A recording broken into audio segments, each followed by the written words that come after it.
In the bustling city of Lagos lived a young woman named Dami. She was striking, outspoken, and well known for her fiery opinions online. People nicknamed her the Ring Light Queen, because she never missed a chance to go live just to stir conversations and trend. Her engagement party took over the internet as she deliberately showcased her sparkling ring, flaunting it in every video. With a smug smile, she declared that if by 30 a woman didn't have a ring, she was nothing more than a prayer request, and if by 40 she was still unmarried, she had expired and should consider joining a convent. Her followers laughed and cheered, flooding the comments as Dami sipped champagne, convinced that she was untouchable. Her arrogance grew so much that she began to see herself as superior, even demanding that people bow when joining her live sessions. But what she didn't realize was that pride always walks ahead of a fall. One evening she was invited to a radio interview. The host leaned into the microphone and asked, "What's your opinion on women who remain unmarried at 40? Dami clapped her hands dramatically and laughed. Opinion? Let's keep it real. Any woman single at 40 is a failure. They can disguise it as career or content, but deep down, they are expired goods." The host frowned. "Don't you think that's a little harsh?" Dami rolled her eyes. "Harsh coup? Someone has to speak the truth. At 40, if you don't have a husband, adopt a dog and stop disturbing society with fake motivation. You're too old for that." Her words spread like wildfire, stirring heated debates online. Some praised her for being blunt, while many condemned her cruelty. Among those who heard was Dr. Oju, a 42-year-old woman, successful and content with her life. That night she calmly left a comment under Dami's post. "You have no right to mock women who are single. We are thriving and happy. Marriage is not the peak of existence." Dami couldn't resist the attention and replied instantly, "Thriving at 40 with no husband? Stop deceiving yourself. Just admit you're lonely and cry quietly. Women like you are a disgrace to womanhood." The internet exploded. Blogs reposted their exchange, trolls hailed Dami as savage, and she reveled in the chaos, thinking it was all part of her shine. What she didn't know was that her own downfall had just begun. A few days later at the gym, she spotted Dr. Oju walking in. Their eyes met, and Dami sneered, "So madam, you come to the gym too? I thought expired goods just stay home pretending to be happy." The people around exchanged uneasy looks. Dr. Oju simply stared at her with unnerving calm, then walked past without a word. For the first time, Dami felt something shift inside her.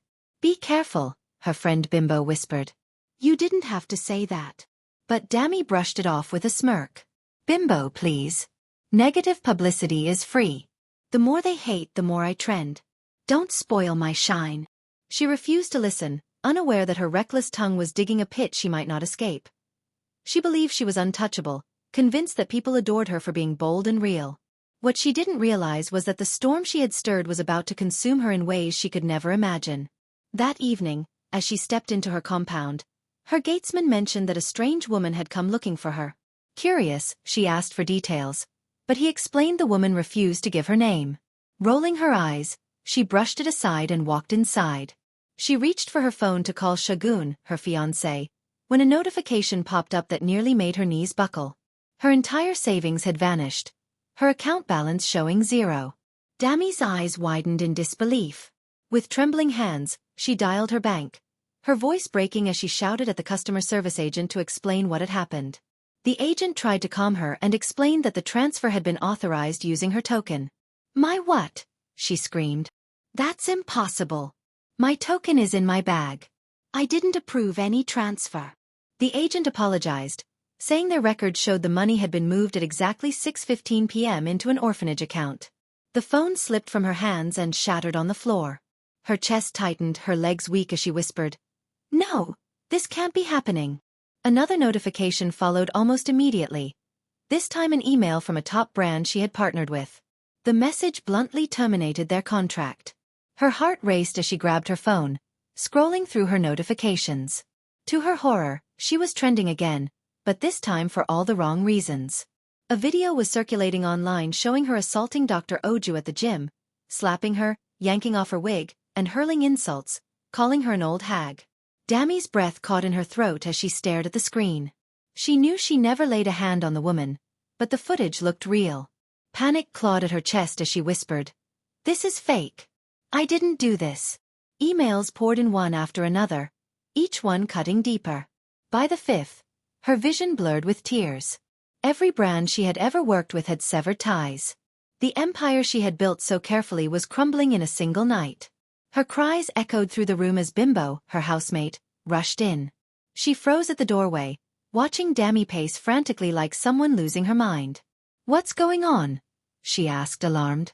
Dami shoved the phone into her hand. "Look at this rubbish. They're saying I beat up that expired woman at the gym. You were there, you know what happened." Bimbo gasped as she watched the video, unable to reconcile it with what she had witnessed that day. Meanwhile, online comments poured in, furious voices calling for her complete cancellation. The hashtag #CancelDami climbed to the top of the trends. The same people who once praised her savagery now abandoned her without hesitation. Within 24 hours, every endorsement deal she had secured was gone. Her management company released a statement cutting ties with her. In desperation, she called Shagun, the man who not only managed her career but had also promised her forever. He ignored her calls. She dialed again and again, her heart pounding harder with each unanswered ring, until finally a message appeared on her screen. Her breath caught as she read the words.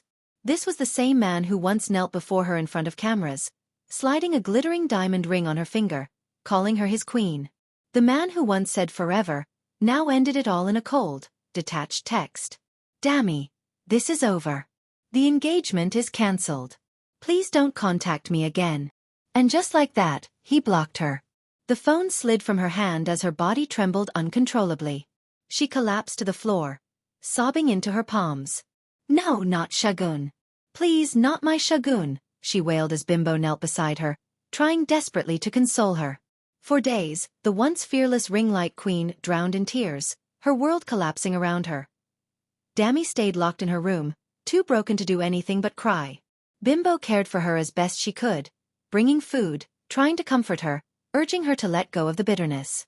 But Dami's eyes remained swollen and red, her hair tangled, her skin pale from sleepless nights. One evening, Bimbo sat gently at the edge of her bed. "I warned you," she said softly.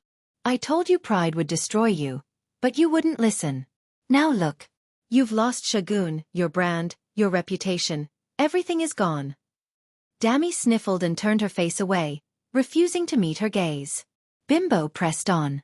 "The only path left is to plead. Go to Dr. Oju. Beg her to clear your name. Ask her to admit that the video was doctored. Humble yourself. It's the only way forward." But at once Dami sat up, her face twisted with fury. "Beg who? That expired woman? Never. I'd rather die than kneel to her." Bimbo's shoulders sank. "Don't you understand? She has the upper hand. Everyone believes her. Your enemies are laughing, waiting to see you finish yourself. If you want to survive, you must swallow your pride." But Dami shook her head violently, fists clenched, rage burning in her eyes. "No. I won't beg her. Instead, I'll make her regret the day she crossed me. If she thinks she can ruin my life with lies, then I'll ruin hers. I want revenge. Bimbo. I don't care what it costs." Bimbo tried to reason with her, but Dami's mind was already set. The next morning, she dressed up, covering her exhaustion with layers of makeup, and marched into Dr. Oju's hospital. The staff stared as she stormed down the hallway, heels clicking furiously against the floor. She barged into the office, slamming her palms on the desk. "You know that video was fake," she spat. "You know I never touched you. So why are you letting the whole world destroy me for something I didn't do?" Dr. Oju looked up calmly, a faint smile on her face. "Dami, what a surprise. I don't know what you're talking about. Maybe it's just another one of your publicity stunts." "You're lying," Dami shouted, her voice shaking with desperation. "Admit it. Tell the truth before I do something you'll regret." Dr. Oju leaned back in her chair, her gaze sharp and unbothered. "Regret? My dear, the only one who'll regret is you. I don't need to lift a finger. And if you'll excuse me, expired products like us are still very much in demand."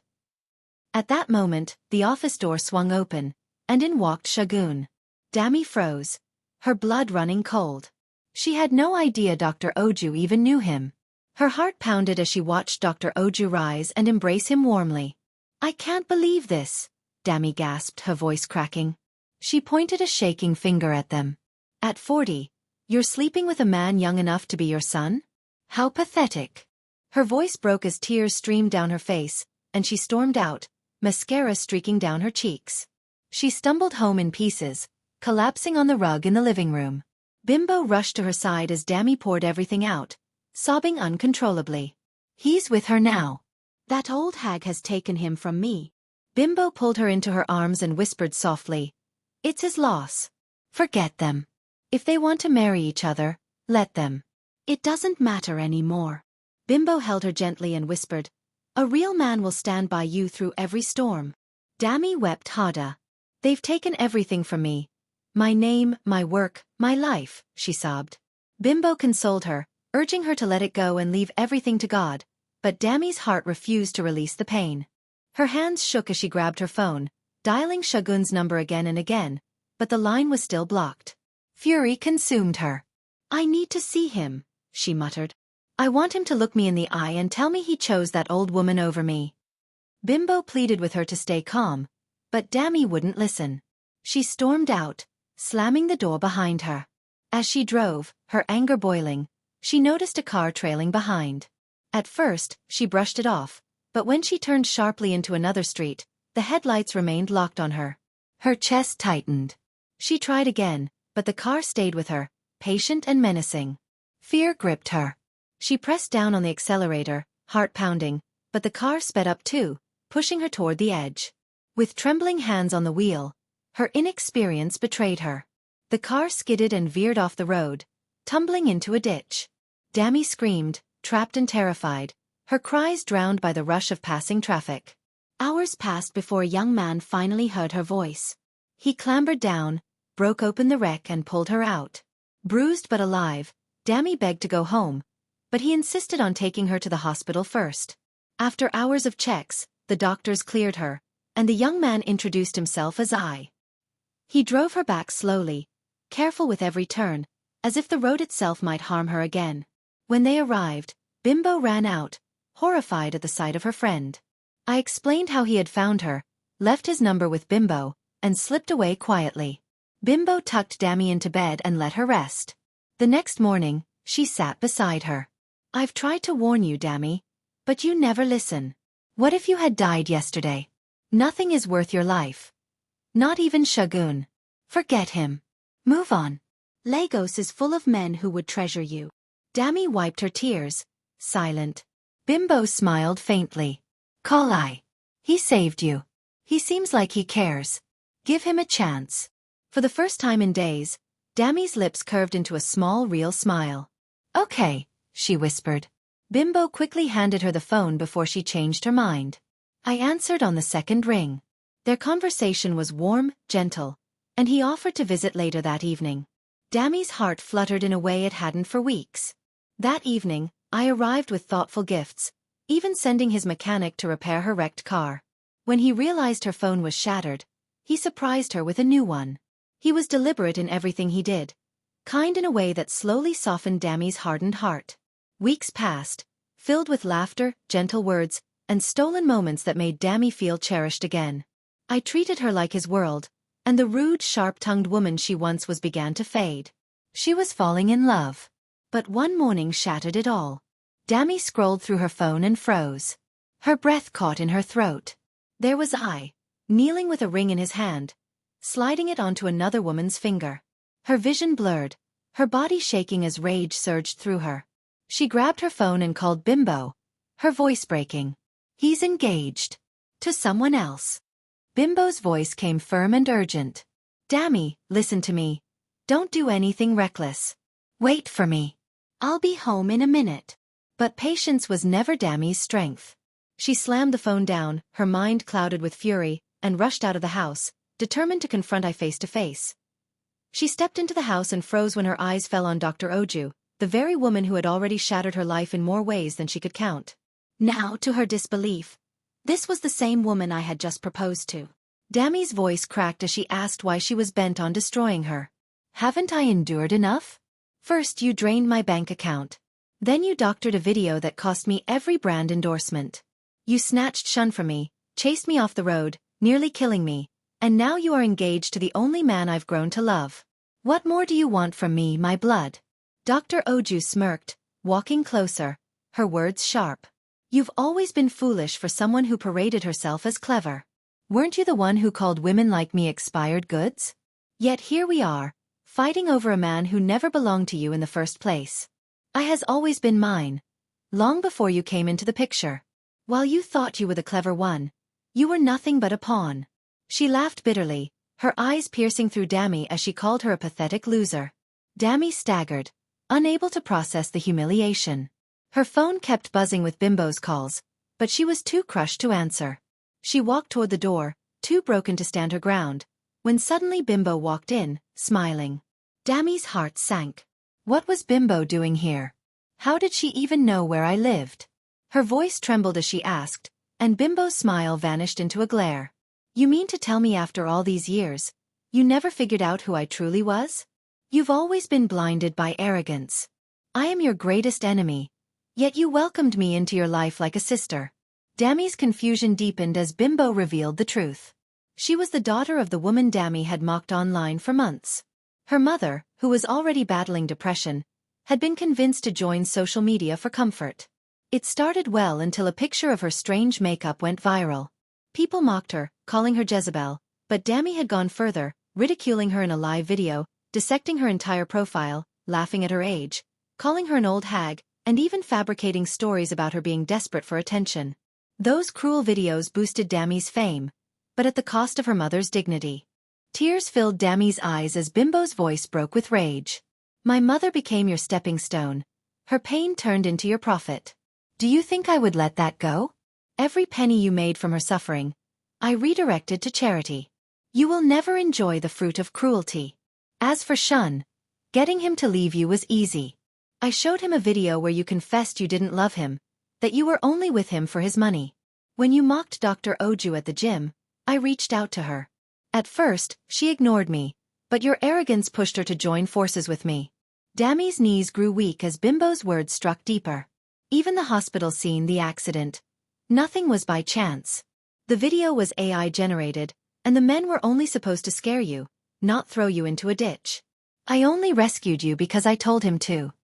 He's my brother, and the engagement was staged, all to break you. My mother cried herself to sleep for months because of you. She stopped going to church, stopped eating, and one morning, I found her lifeless on the floor. You killed her, Dami, not with a knife, but with your ring light and your cruel words. Dami collapsed in tears, begging for forgiveness, but her pleas echoed hollow against the weight of her guilt. Her memories rushed back, the night she welcomed Bimbo into her home after a supposed robbery, the comfort she offered, the trust she built, all nothing but a mask hiding vengeance. Dami finally realized her arrogance had blinded her to the storm she had invited into her own house. That night, broken and remorseful, she went live on her page, her voice shaking as she apologized publicly to everyone she had ever mocked. She begged forgiveness from Bimbo, from Dr. Oju, and from the countless others she had humiliated for clout. It was the hardest lesson of her life, never to laugh at a pain she had never endured. In the end, she learned that life humbles every heart. Mocking what you have never lived through is ignorance because tomorrow might place you in the same shoes. Age is not an expiry date, and words can wound deeper than a blade. Fame built on cruelty crumbles, but character grounded in kindness stands forever. Dami's downfall became a reminder that pride destroys, but humility, empathy, and respect can restore dignity and save lives.